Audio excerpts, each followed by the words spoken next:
and welcome to episode 2 of Voices Strong El Paso, where our mission is to encourage and foster positive connections in our community while revealing unity and strength in our differences. One discussion, one meal, and one mind at a time. Hi, my name is George Padilla. Hopefully you did listen to episode 1, because we're going to kind of add to that episode a little bit, and then we'll bridge over to some other topics. And I'd like to say good morning to the group. We're recording Sunday morning, and we're going to go around the mics and let everybody introduce themselves on who's here today. Is somebody going to introduce themselves? I want to start. Okay, I'm Jean Laura Padilla. All right, good morning. Hi, I'm Ceci Monarres. Hello, my name is Gabe Vasquez. Candace Prince. Claudia Castañeda. And I'm Adrián Aragonés. Okay, so we are limited on our number of mics here. We have 5 microphones, so if you can just bear with us on some of the movement that you might hear in the background, and we are sharing mics, so just bear with us with some of the technicalities of recording a podcast. It's actually September 1st now. It is September 1st, and this group was formed and came together after the Walmart mass shooting here in El Paso, Texas, on August 3rd, and it's exactly 1 month and a day. Is that correct? Since it happened, and sadly, and our hearts and as cliche as it may sound, but our thoughts and prayers are going out to Midland.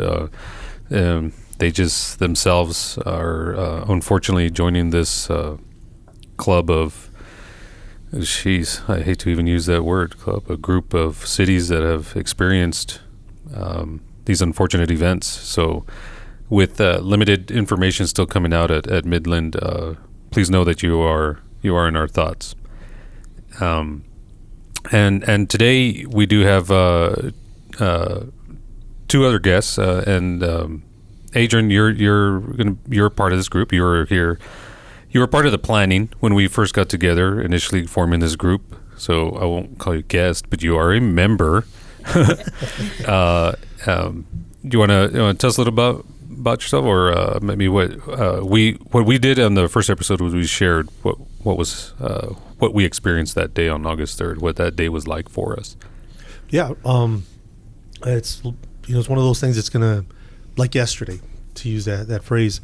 I'm a teacher. I teach at University of Texas El Paso as well as El Paso Community College, and that day was a late, lazy day for us. And so I was getting ready, doing lesson plans, doing things that I normally do. Kids were watching cartoons. And my son, there was an alert that played on TV, and it was one of those, like an Amber Alert. He said, "Something's happening, Dad." I was like, "What is it?" He says, "Well, I don't know. Something's going on at Walmart." I go, "Where?" I actually said, "Wow, what's happening?" She says, "There's a gun." And I go, "Where?" Of course, the thought is anywhere except here. And then finally, I'm looking at it, and I now, looking back, realized myself and my 2 kids, I have 3 kids, but the 2 were watching television. We were just sitting there with our jaws wide open because it said Cielo Vista, which is about 20 minutes away on a given day, drive from our home. And it was interesting because we were preparing to go to Walmart, not that Walmart, but still this idea of Walmart popping in your head. And it's just something, even now I can't explain. In my memory, it plays exactly what that day was for us, but it's hard to convey in the thought because as a father of 3, a husband, a teacher, a neighbor, citizen, a human being, you can't really qualify what happened and what's going on. But I will say, just really briefly, where I am right now is it really put things into perspective. And one of the reasons that I'm really excited and happy about all of us coming together is that in spite of what happened, as a community, we know who we are. Like any other community, we're really strong. And that's not something that just comes after the fact. It's something who we always were. And so I'm really eager to see how this will go. I'm optimistic, so it'll go really well. But I think, as a colleague mentioned earlier today, it's a type of mourning. It's a type of release because it's still surreal. And I think till the end of my days, it's still going to be that that feeling. But at the same time, the idea of strength is that the way people come together even before these types of events happen. And so again, I'm just really optimistic about this, and even though that memory will hold heavy in my heart, my mind and my spirit is not going to be weighed down by it. And I think that I could safely assume that for all my friends and neighbors here in the city, it's the same perspective. And that's our goal. That's our mission, is Absolutely. to highlight and to shine light on the strength that was already there, the positive that was already there, and the positive that came out of that horrific day. And that's what we're shining light. There's more. That was one day. Yeah. How many days of strength and positivity, does just exist in El Paso? That's our city. It's our culture, and we're a strong community. And it was sad, but there's more positive than negative, for sure. Gabe, you want to share with your experiences, and maybe give us a little bit of background about yourself. Okay, my name is Gabe Vasquez. I've been painting murals I'm on my 15th year, and that day I was doing some art, and for a client really, and my mom told me, hey, you can't leave anywhere, and I was like, well, why? She's like, some people are getting killed at Walmart, let's just shooting them up. I was like, whoa. And it really didn't register inside of my head until the third day of my mural, the Paso Strong mural, and I didn't have the idea to paint it. This dude I know wanted to paint the word. I just had the idea to do it the way I did it. Okay, and the third day when I was working on it, I met people who were directly affected. I met a guy whose sister fell to the floor and covered her baby and got lit up and died, and her husband too, and the baby survived with 2 broken arms. That one made my whole world drop, and then it was a real uplifting experience to see people coming together. I didn't think that a painting would do that, but it was cool that it did. Yeah, and what Gabe's referring to is he quickly with just following the event, you painted a mural, El Paso Strong, and that has become the city's motto afterwards, and there's a lot of truth in that, El Paso Strong, and you did a beautiful, fantastic job of that mural, very colorful, and almost immediately when you did that, it was shared thousands and thousands of times on social media, even mainstream media, and it's kind of become a symbol for our not just the words, but your mural specifically has become a kind of like a representation of everybody coming together afterwards. So my high school students even know about it. They've been going to take pictures with it, and it's a symbol. And so I'm curious, like, how quickly did you do that? Like, when did you, after August 3rd, when did you begin and why? Okay, when was August 3rd? What day was that? Saturday. Okay, cool. Wow, I think I started on a Sunday and finished on a Tuesday. It was fast. Yeah. It was And what's the size of it? Just do we give everybody a perspective of this mural? It's pretty long, and maybe it's about 12 feet high, or maybe a little bit more than that.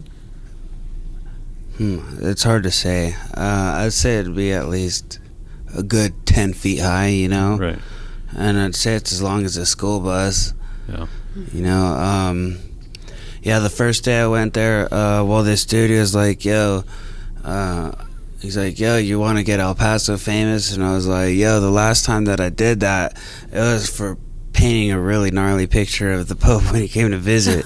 Okay, and I made my dad pretty mad at that one. I don't think I'm trying to do that again, And then he's like, no, this is cool. It's just everyone's been putting up El Paso Strong, in light of the event that happened. And I was like, oh, all right, cool.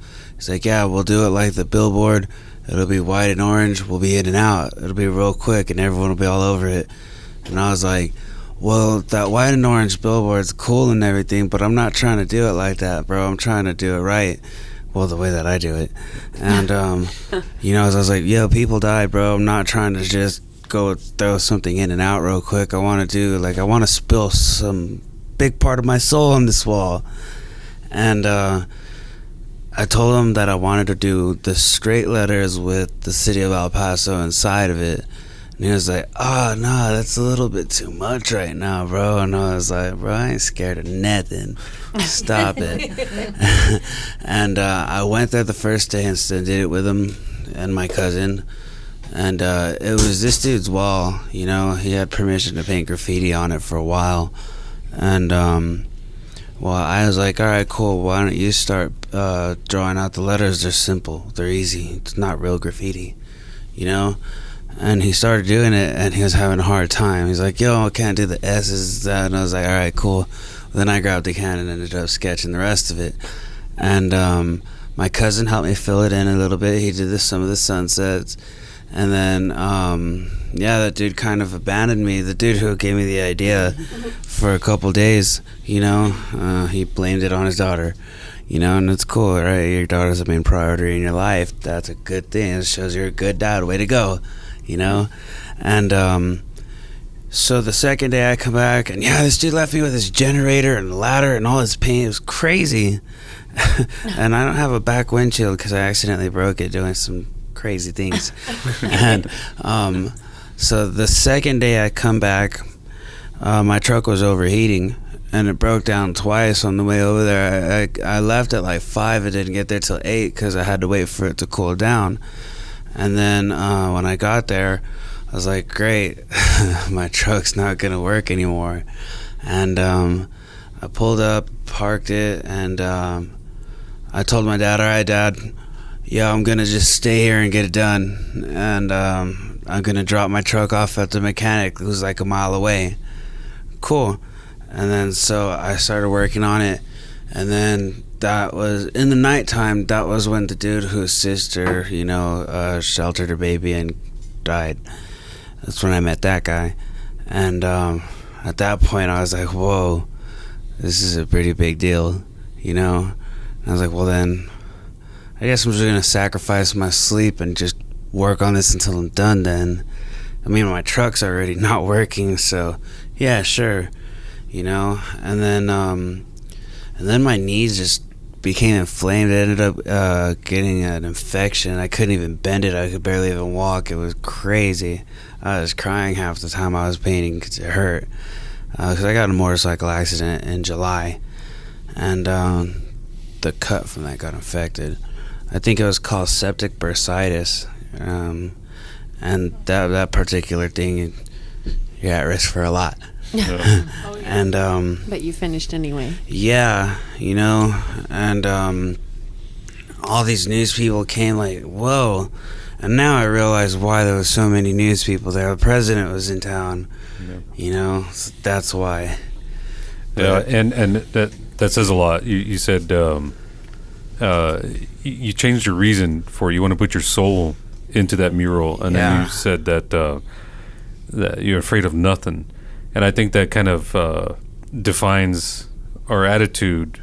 The city, city's not afraid of anything, and we put our soul into a lot of things because you kind of exemplified that, finishing up that mural, and everybody needed an outlet. They needed something. They felt like they needed to do something. I felt like I needed to do something. I was just angry, and I was at a personal level where I just thought, maybe, what am I doing?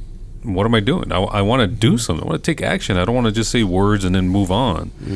So that's why the makeshift mural that came up behind the Walmart, people would go. They felt like they needed to do something. You painted that mural, very colorful and good representation of our city, and people went to your mural.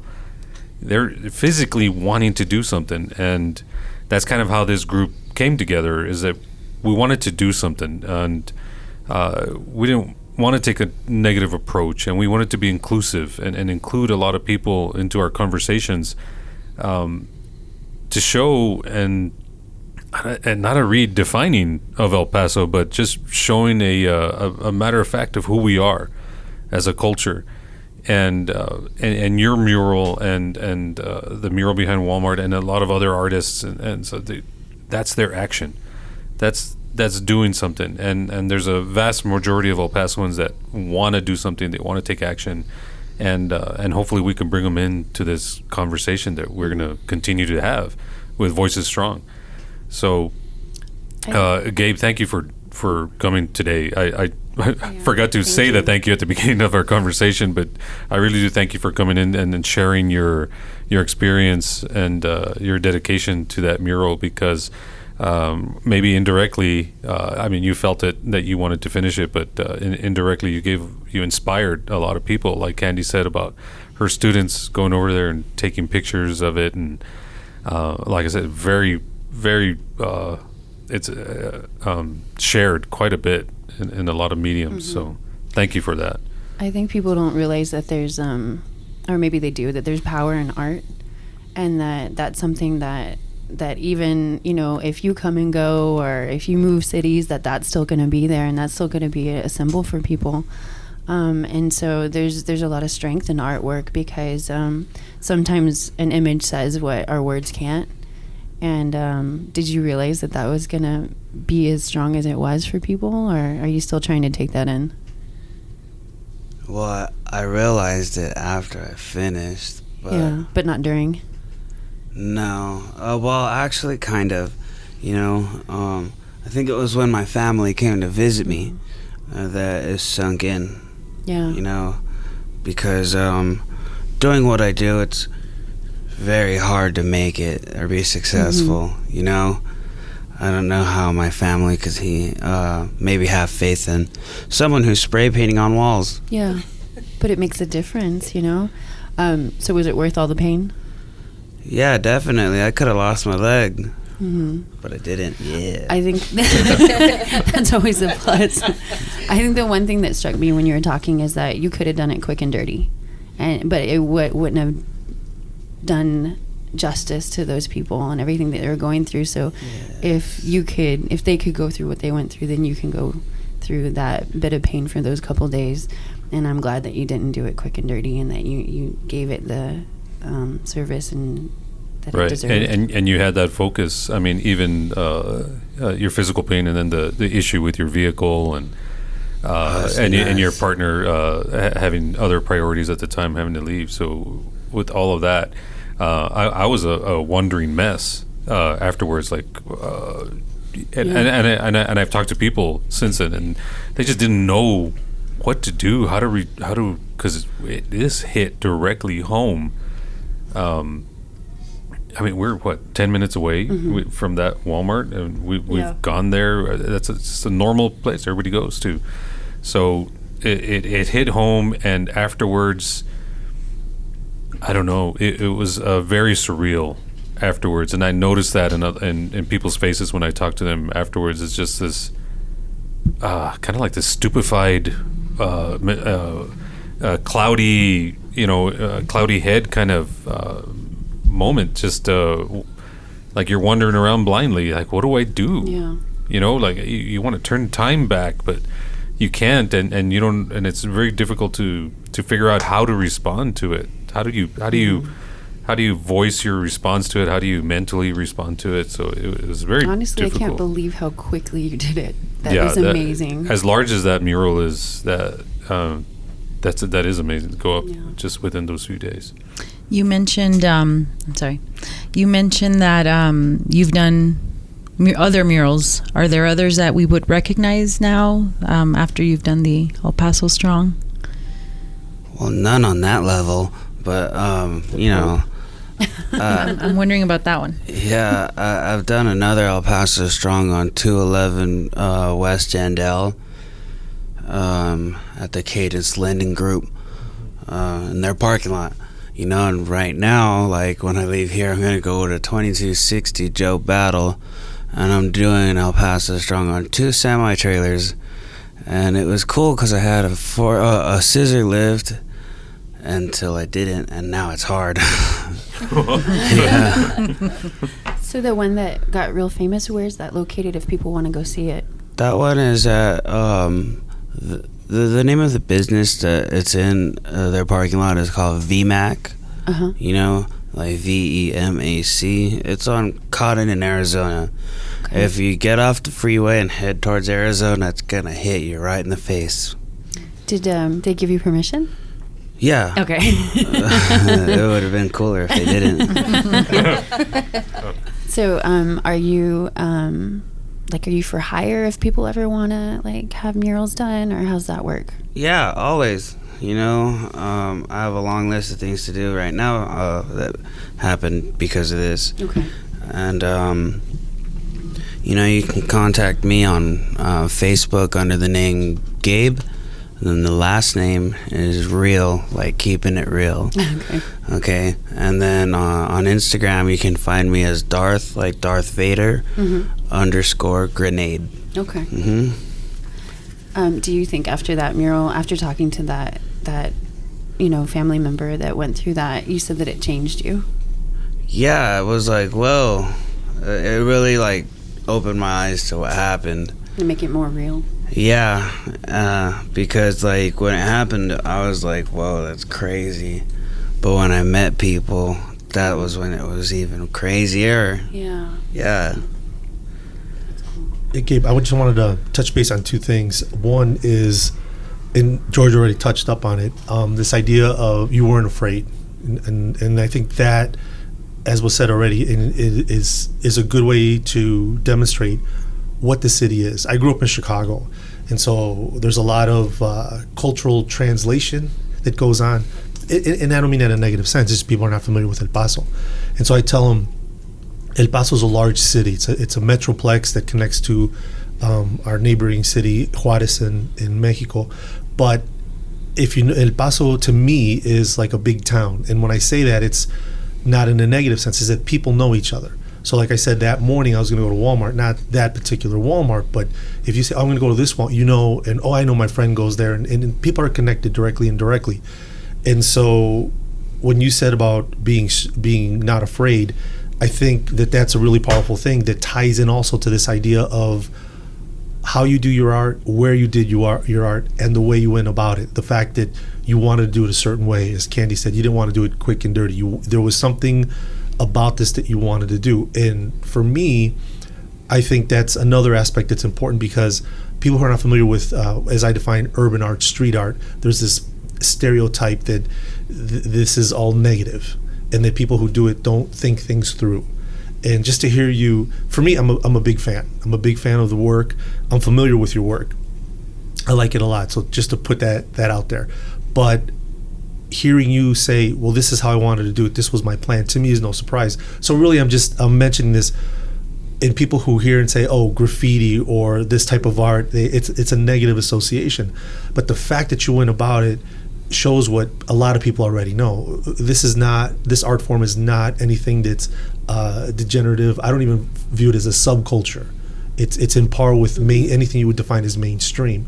And so not only me as an individual is grateful for what you said earlier, putting your soul on that wall and the way you touched other people, but also as a parent, me being a parent, and as a teacher, to show and advocate how an image can convey what actual words cannot.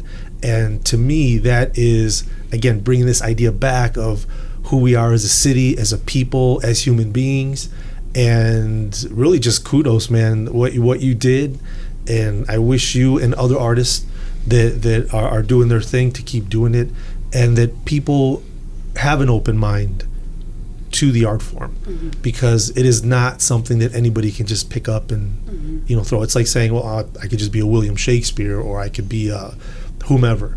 There's a lot of thought. There's a lot of process. There's a lot of pride and ownership in this. And so, I guess what I'm trying to say also is that not only do I appreciate what you did, but really thank you, because as George said earlier, a lot of us are still wondering, what can I do? How am I going to do this? I teach my classes. should I bring this and how do I bring it in? And this is something, what you've done, that is a nice connect, if not a conduit, where we can say, let's have this conversation. Because while the thoughts and prayers are great, I'm one of those persons that say, okay, and then what? Which again brings us back to why we're doing this.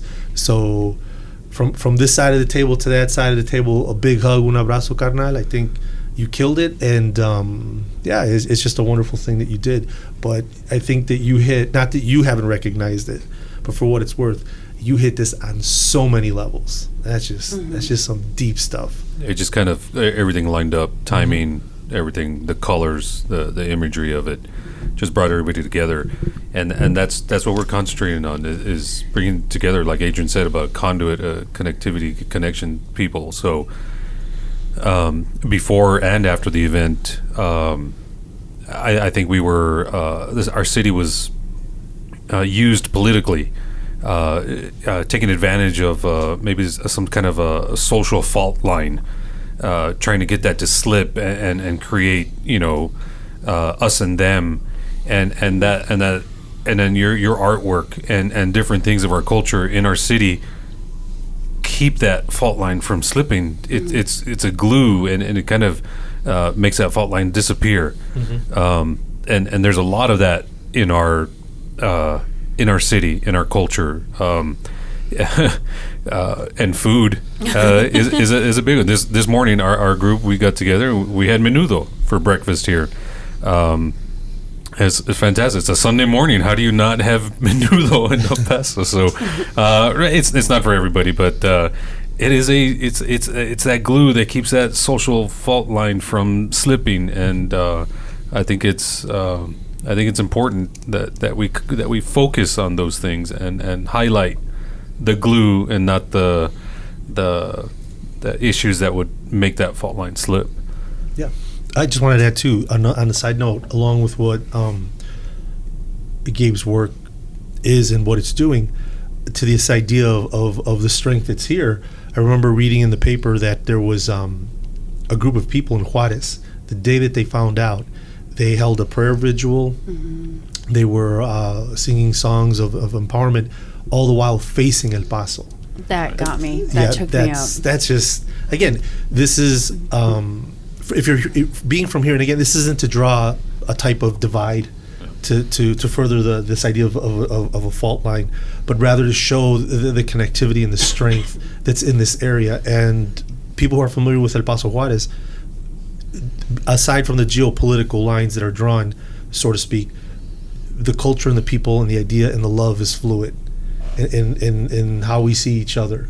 Whether it was going back to 9/11, where on the Mexican side of the border they dropped their flag at half-mast, says a lot, or in this moment of need, if you will, with what happened that Saturday, that brothers and sisters in Juarez embraced the city as it was their own, because it is. We would embrace them the same way. And so again, this idea of what's here and what highlights, because in the conversations prior to that Saturday, I'm sure it was already mentioned before, how people view this area is very much stigmatized, or at least influenced by the politics that play in the media and all these other things. And all the while here, sometimes it feels like, well, no, that's not exactly what we're saying, or no, that's not what we're actually doing. And El Paso is about life. It's about people and people that move. And when people move, you move ideas. And there's these great ideas that are founded in the best that people have to offer. And that's what we need to reflect. And it brings it back full circle again, paying honor to our guest here today. It's what we have. It's this. My uncle used to say this eje. It's a word in Spanish that it's beyond an obligation. It's just this thing that you feel, and we felt it before that Saturday, so we didn't need this guy to do something to make us feel. What the world is seeing is really who we were all along, right? So that's just something I want to chime in on. Great, thank you. And you said you wanted to find some direction, George, and here we are. We're trying to highlight the positivity, and so I think this is a good start. Right, and it's very easy to take a like I had mentioned before. I was very angry that day. It was sad and everything, but anger was the overwhelming emotion that day, and I could have taken a very different direction on taking action.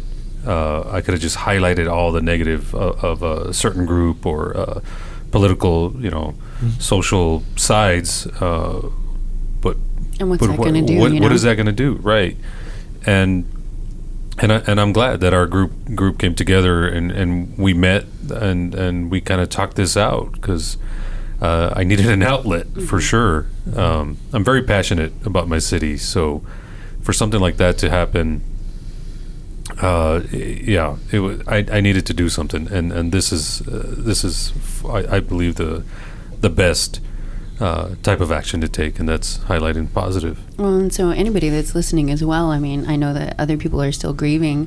I think that everybody needs to find an outlet in a positive way. So whether it's doing poetry or artwork or going out and volunteering, or, it doesn't even have to be related to this event, but just helping your community to be a better place. Right. And I think that it's so cool that you did the mural because, like Adrian was saying, artwork, especially graffiti art, is very democratic because it's for the people. I mean, people on the street can see it. It's not confined to just one building. It's not in some person's home that spent millions of dollars to keep it to themselves. It's for the people. Yep. And that's a constant reminder that people are walking by, driving by. If they're having a bad day, maybe it's not related to these events, but they just need to be uplifted. They're going to see El Paso Strong. And that's cool. It's very democratic. It's for the people. Yeah. All right, so going back to for the community. So on Facebook, well, one of my friends, she shared I guess you could call it an interview with one of the radio stations at the place where I did the last mural. And this dude, he commented on there, he's like, yeah, I think it's cool, but it doesn't matter how many times you duplicate the mural, it's not going to be as strong as the first one. It's not going to be the same, you should try exploring different concepts.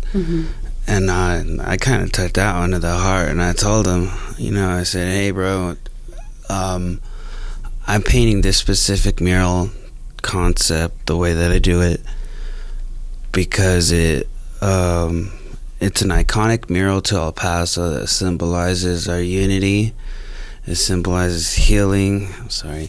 And it symbolizes, overall upliftment of our community, For sure. And I told her, I'll paint this mural 1,000 times if it makes my community a better place to live. Oh, that's awesome. Nice. No, and that's exactly it. And to chime off of what Kenny was saying about being very democratic, my view on politics is that being political is the ability to participate in a decision-making process. You have to voice your opinion, otherwise people will voice it for you. And as you said, how that person made that comment that you should explore. No, I think you made a statement. And this kind of ties in also to my stance, a very proactive one in terms of street art, graffiti art.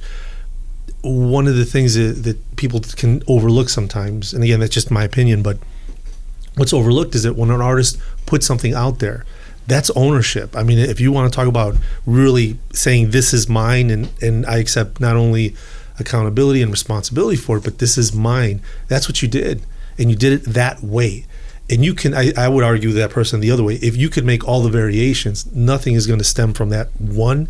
And if that's what people like and that's what they claim, because people are now claiming that as their own, because that's my city, this is my outlet, this is my thing. We're just fortunate enough that somebody, and it was you, that said, boom, here it is. And not only am I going to take what's out there and put up there, but it's a part of me, which goes back to this idea of accountability.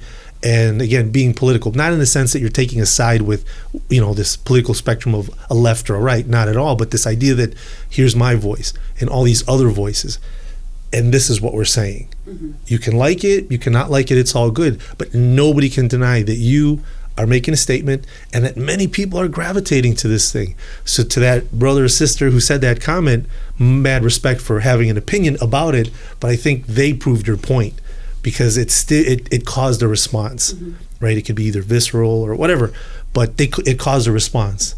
So if anything, they just furthered your idea and gave you further props on it. So I just wanted to. Yeah. Yeah, it's a cool thing, man. It's a cool thing. Sassy, you want to add anything? I'm like, yes. Well, no, I just want to say that it's part of what it brought us together as one, like Gabe's art, having people come to see his work and see him doing it. I think that in itself is a big statement. My brother, who of course grew up here with us, now lives in Santa Fe. And so when this was happening, he was checking up on me as well. And about 2 weeks after the event, him and his girlfriend came to visit. And one of the places that they went to see was Gabe's mural. They took a picture of it and stuff. And It's like a pilgrimage site now. Yep. Sure. It's like Adrian was saying, we take ownership because we are one. You know, we see it as that's part of who we are. And how like convenient that you happen to know him.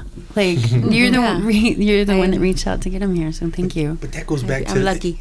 No, it goes back to that point. Oh, how we Everybody's all know gonna each know other. somebody, and you know, a conversation starts, boom, and we're connected, Yeah. and then here we are. Yeah. And that's El Paso.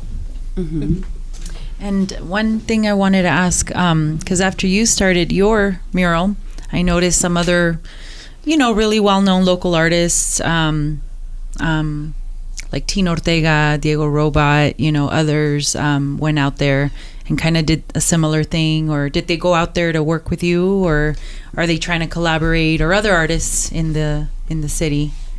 But I did see like a lot of, after yours, everybody started making like their own version of, tribute to the survivors and, our community. I appreciate their contributions, and I think that they're all doing a really great job. Oh, that was nice. And I did share, because I'm also a high school art teacher as well here in El Paso, just like Miss Candy here. And our principal had told us not to say too much after the events. I guess even he didn't know how to address it. I was even surprised that morning that when we returned to school after that weekend, that nobody was really talking about it, and to just keep it very, just, nothing graphic, nothing too deep. And instead of myself starting, because that was our second week of school in Socorro District, instead of me starting what we should have been starting, I felt like, no, we need to take this time and talk a little bit. I mean, let's not go into the graphic details, but I felt like it was my responsibility to talk to my students and see how they were doing, because I know it did affect several of them. They didn't know some of the people that didn't survive this incident. So we kind of did our own version, of little 6-inch by 6-inch tiles. I know Miss Prince with her, Candy did with her students as well. I think many of us, our teachers, kind of were inspired by what you did, and we did it in a smaller scale, like for our hallway, or it took forever to put all these little tiles together, but every kid had an outlet, every student, to put out their message of, again, keeping it positive, keeping it hopeful, nothing negative. You have to acknowledge it happened, right? though. You Acknowledge can't it pretend, happened, 'cause exactly. That's a disservice. That's horrible. I mean, what happened, and that we were all still in shock, and a lot of our students were absent, that first week, even second week, or we're heading to the counselors if they needed to talk about it. So I think that really brought us closer together. I think this school year for myself as a teacher, it seems like we're a lot closer. Like I'm knowing my students even faster than I ever have before, because I usually get into, okay, we got to cover this, art elements, principles, let's get to business. I think taking that time to see what everyone had to say, or not necessarily say it, but put it into their artwork. And now seeing this, I put them all together outside in our hallway. I think that like brings them back to, remembering what happened, but then again, moving on, yet still paying respect. And I don't know, it just brought us closer. It's kind of a weird feeling. So thanks to your, I guess, going back to, appreciating what you did, and yeah, how we're fortunate to have met you today, and through our friend Ceci that, knew you as well. So that's awesome. Thank you. That's cool. Thank you, guys. Thank you, everybody. I did want to mention it, Adrian. We did the math. It was 2001 that we met. Yeah. For the Exposure Photo Club. 2001. It's almost 2 decades. Holy cow. That's before any of us had kids. That's Yeah, crazy. before we were Nobody had parents, kids before yet. we were married. Yeah. Were you guys married? We were married Already? Yeah. So when we were basically the time when we were in the Garden of Eden and then got kicked out and then Yes, exactly. I just checked it. Just Oh my god. No, I was very appreciative when Adrian joined the club because then I was not the elder anymore. just had to go there. Of course. This is gonna get worse as Oh, yeah, the episodes go on. Yeah, as soon as we finish, I am going to get my second bowl of menudo. The oregano that's in lime. You awesome. gotta have the oregano. You know, I remember growing up in my neighborhood. I live like less than a mile from the border. I guess Yes. half a mile. I think Is half where, a mile. Where yeah. our house is at. It's just where we grew up. Went to school, and you know, it's like nothing to us. It's just. But there used to be a car that would go through the neighborhoods, and they'd have a bell, a hand, on their hand. They'd hang their hand out the window, and ring this bell, and they would sell menudo out of the trunk. So they had these big old pots, and then you can go and then just pay them, and they give you It's a probably bowl the of. best, huh? Oh, it's freaking delicious. Like it's like the ice cream trucks. Everybody says they should have a taco truck that menudo does truck. that with the music and stuff. Well, they had that kind of rudimentary with the bell, the car. But that was El Paso. I haven't seen that in a long time, Oh, but man. since I was a kid. But I know. Mom, the I know. menudo truck is coming. there's a business opportunity for you guys there. Yeah, It's the menudo truck. See, there's a nice defining moment. In other cities, you equate ringing of the bell with the ice cream man. Yeah. But here, you ring the bell as menudo. Yeah. And it was literally a trunk.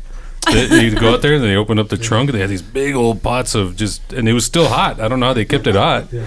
But it was just menudo, and they that's serve. awesome. You could take a bowl out there, and just pay by the scoop, or you can just buy a bowl from them. Yeah, so you take a pot. I mean, not a bowl, but like a pot, so you can fill it up, and then that was Sunday. And it was Sunday mornings. That was menudo, and you get your Street food's the francesitos, the best. bread. Oh That's my gosh! fun. And then you have your pan dulce after your menudo. So that's You know what? For meal next time, you know what we should have is pan dulce, and then see if we can identify the original names of the pan dulce. Because you just said francesitos, Yeah. and I know them as bolillos.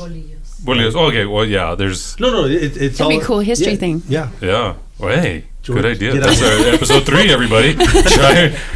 Make sure you listen to that one. It's gonna get ASMR. Was that ASMR? I think the sound. is that So the we'll eat sensory? in the microphone, and you could just hear the chewing and stuff. Please no. No. Thank you for being here today. Thank you for the conversation. We look forward to episode 3. Hope you do as well. Hopefully, we have another guest on episode 3. We're gonna just continue the conversation. All right, guys. Thank you all. Everybody have a great Sunday. If you're not listening to this on the Sunday, then Nos vemos. yeah, we'll see you. Thanks. Thank you, guys.